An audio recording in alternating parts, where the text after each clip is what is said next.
So what's a target market anyway? Essentially, it's just a group of customers with a certain profile that are ideal for your products or service. That's what's most important. Now, you're going to use your target market, you're going to weave it through your entire business strategy. It's going to impact everything that you do. So, a couple of questions that I want you to ask. First, who's going to be most likely to buy my products or services? What does that target group look like?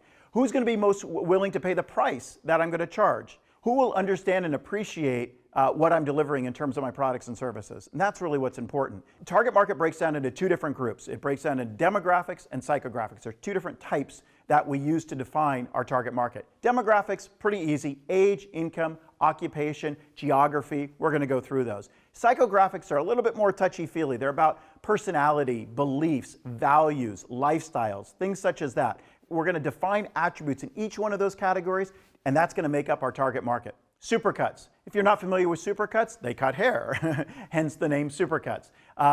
Their target market is parents of kids age 4 to 12 with household incomes under $50,000 where low price is key. Lexus, and if you're not familiar with Lexus, it's a car company.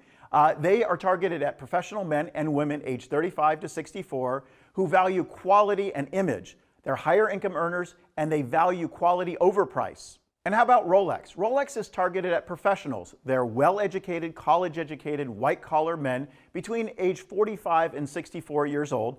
They're living near or in a major metropolitan area, and they have incomes over $200,000. So that gives us a sense of just how, at a very high level, how target market is defined for these varying companies. The big mistake that I see a lot of entrepreneurs make is what I call the everyone trap. The everyone trap is that my entire target market, everybody in the world can use my products or service. That means that everybody is in my target market. And I say to that, really? In fact, no, that can't be the case. You can't talk to the entire world. You can't talk to everyone. Your message will not resonate. It won't make sense. It's not a very good strategy overall. Now let me use an example that is kind of very common, that everybody uses a toothbrush, right?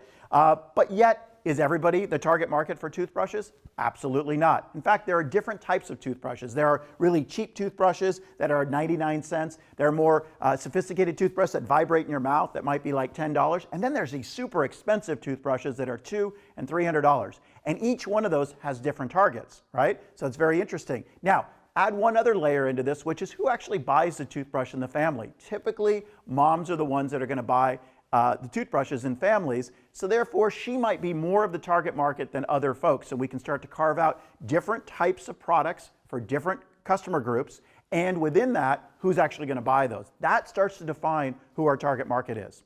So when you try to speak to everyone, you actually end up speaking to no one. That message is not going to resonate with anyone out there. So you don't want to do that. You're much better off talking to a specific group of people with a specific message. So let's take another example of McDonald's. So one might say everybody goes to McDonald's because everybody wants inexpensive food. Well, in fact, not everybody wants inexpensive food and not everybody likes McDonald's. Not only because maybe they're not as healthy as you might want, but maybe the idea that their $1, $2, or $3 menu just doesn't resonate with people because price is not my biggest determinant in terms of buying food. I might value healthier alternatives and more expensive food over just going to McDonald's. In fact, personally, I don't go to McDonald's that much, if at all, because that doesn't resonate with me. That messaging doesn't mean anything to me, right? So that's what I want you to think about for your products or services as well. It's not always price or other things that might resonate to everybody out there. By defining your target market, it doesn't necessarily mean that you're excluding people, that these people will not buy from you.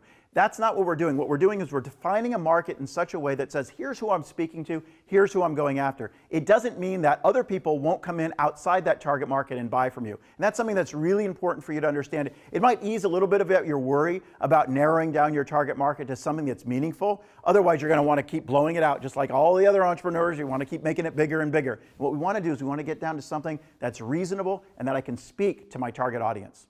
Instead of speaking to everyone, I want you to speak to someone. This is what I want. I want you to hit the bullseye right there. That's going to resonate with your target audience. So you've got to narrow that down and speak to that individual.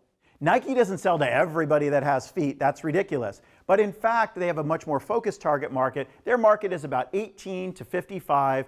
People that generally are more affluent, have better incomes, is what they're targeting, right?